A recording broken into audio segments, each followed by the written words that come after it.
Hey everybody, I'm Stuart, and I'm so excited because we're starting a new series today called Happily Ever After and Everything Before. You've probably heard the phrase happily ever after before, like at the end of a fairy tale or a Disney movie, but that's not how we're talking about happily ever after in this series. For us, this is real life, and that's much bigger than any fairy tale. Sometimes, even in real life, we can have a happily ever after ending to something that feels like it breathes life into us. Just before I became a middle school student, our family moved from the inner city where we were living to the middle of nowhere. It was culture shock for me. I knew no one, I didn't have any friends, changing classes was a whole new thing. I made a terrible grade in a math class, and my parents were not happy. I really struggled with that transition. Life, Swifties, was not a fairy tale. So much so that when it came time to try out for the middle school basketball team, my dad decided it would not be best for me to try out. He didn't feel like it would be a good experience for me. Honestly, I think there was a part of my dad that thought if that didn't make the team, it would be an even worse thing for me mentally and emotionally. So I didn't try out. However, basketball was my happy place. It was like my security blanket. And every day in PE, we would play basketball, and I would just rule these guys. I dominated. And our middle school basketball coach was also one of our PE teachers, and he would watch me playing against these guys, most of whom made the basketball team, and doing so well. So a week after tryouts, after the team had already been selected, the coach called my dad and asked if I could play basketball for the school. And a few days later, without me ever practicing with the team, I found myself dressed out for the middle school team's first home game. Bleachers are packed with classmates, and the coach puts me in a few minutes into the game. And at that point, with all the stuff that had been going on with me at school, things could go happily ever after, the rest is history, or everything before.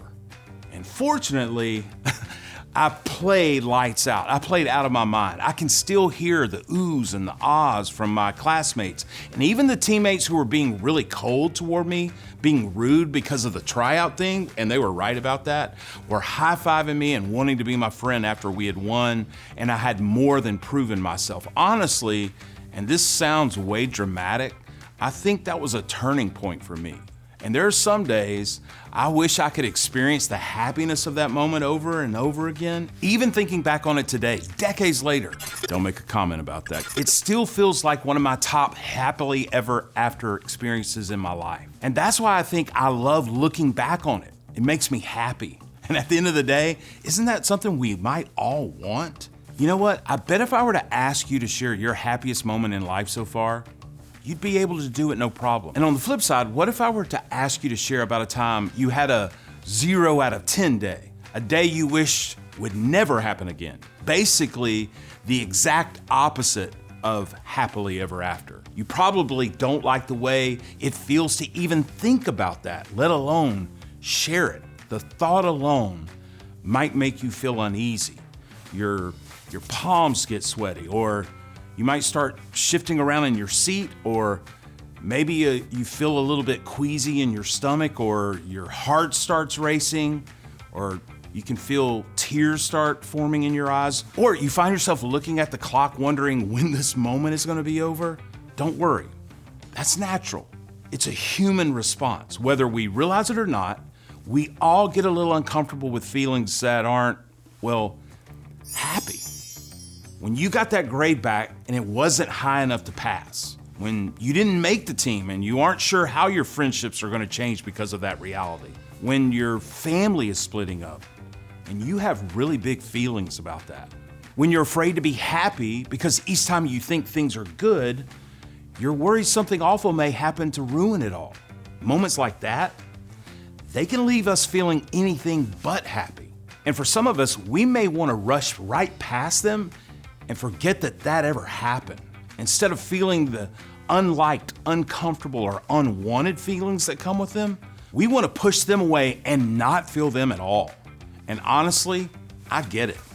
Happiness is a feeling we like, but The rest of those feelings, well, they're a lot more complicated. But what if I told you that those uncomfortable feelings weren't necessarily wrong? What if I told you that they're actually designed for us to feel? Rather than ignore them, what if we found a healthy way to really move through them? And what if I told you God created you to feel those feelings? To begin, we're going to look at the book of Matthew. The book of Matthew is found in the New Testament and documents a lot of Jesus' life. It talks about his birth, his life, and the ministry he did with his friends, the disciples. One of those disciples, Matthew, wrote this particular book of the Bible, and Matthew ate meals with Jesus. He traveled with Jesus. He spent a ton of time with Jesus. So when we read what Matthew records about Jesus, we can trust that Matthew's words represent who his friend and teacher, Jesus, really is. Today, let's look at something Jesus said that probably didn't make a lot of sense to the people he was talking to back then. Take a look. Happy are those who mourn. God will comfort them. Just so we all understand, to mourn is to feel or show deep sorrow or regret for someone or something. If you've ever attended a funeral, you have experienced mourning. And honestly, at first glance, Jesus putting happy and mourn together doesn't make a lot of sense to me. It almost seems like Jesus was saying that we can be happy and sad at the same time, or that experiencing a feeling like sadness or grief is actually a part of being happy. Now, how is that even possible? Well, we can't forget the second part of the verse. God will comfort them.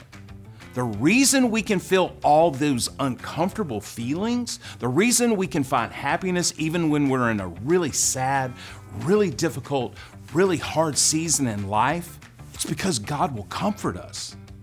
But don't just take my word for it. All throughout the scriptures, we find real stories of real people who felt really big feelings all the time.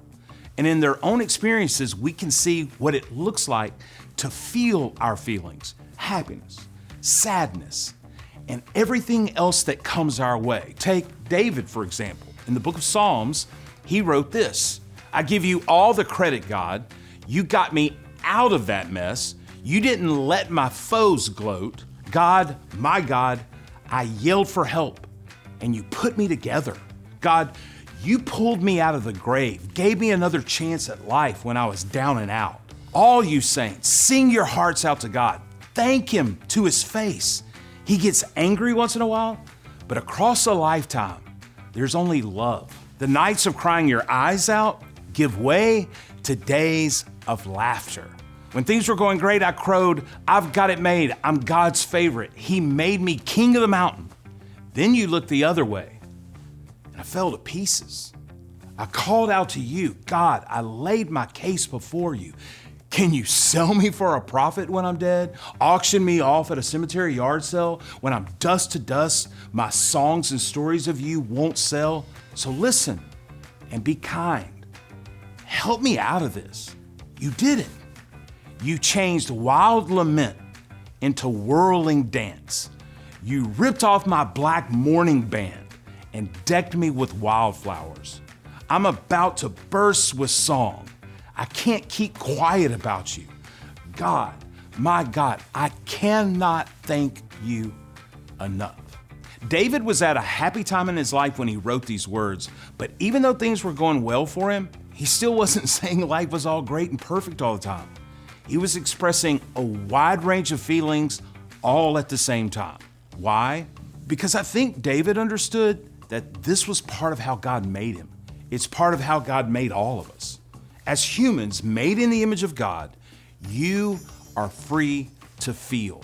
And I mean really feel, like all the feels kind of feeling, because life is so much more than just one happily ever after. Think about it this way. Let's say you want to go from New York City to Los Angeles, California. What states will you have to go through to get to your destination?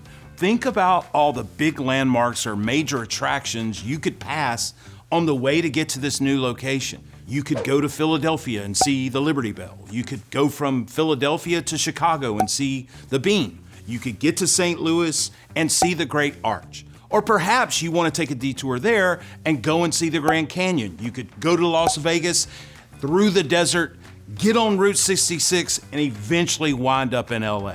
Let's open up the GPS on my phone and plug in that destination now. Can you believe if you were to drive straight through, that it would take you 41 hours to drive from New York City to LA? 41 hours nonstop. Nonstop means no bathroom breaks, nothing to drink, nothing to eat unless you pack snacks. Straight through. And you would pass all of these other different locations to get there. The same can be true for our feelings. We may want happiness, which is totally fair, but we can't really get to happily ever after without passing through a lot of other feelings along the way. Anger, grief, fear, sadness. It's all a part of life, and it's all part of what ultimately helps us experience and appreciate the happiness that comes from the presence of God in our lives all the more. It's why you're free to feel, not just one feeling, but every feeling. Feelings mean we're human. They don't mean we're broken. You are free to feel anything because that's how God created us to be. And as Jesus reminded us, that's also how we experience the kind of happiness that only comes from God's comfort and presence in our lives. What I want you to remember today is that you are free to feel. And I think there are a couple of things we can do to step into that freedom we have to feel. First, start by noticing what you feel. Pay attention to what you're feeling as you're feeling it. Even if you can't necessarily name what you feel or why you're feeling it, notice what's happening in your mind and in your body. Don't ignore or push away feelings or responses that feel uncomfortable or scary or unpleasant. Second, think about who you can share your feelings with. Sometimes the best thing we can do to understand and process what we're feeling is to talk about it with someone we can trust, a parent, a guardian, your small group leader, an older sibling, or even a professional counselor or mentor can be helpful here. When you're not sure what you're feeling, or you're uncomfortable feeling what you're feeling, or you don't know how to process your feelings, reach out to someone you trust to talk about what you can do and really be free to feel. There may be some of you who need a safe space to feel those feelings today. Good news, your group is a great place for that. I'd love to encourage you to open up to the people in your circle today about what it means to know you are free to feel. When you head to group, I want you to ask yourself this question: what's one way I can be more comfortable to feel what I was made to feel?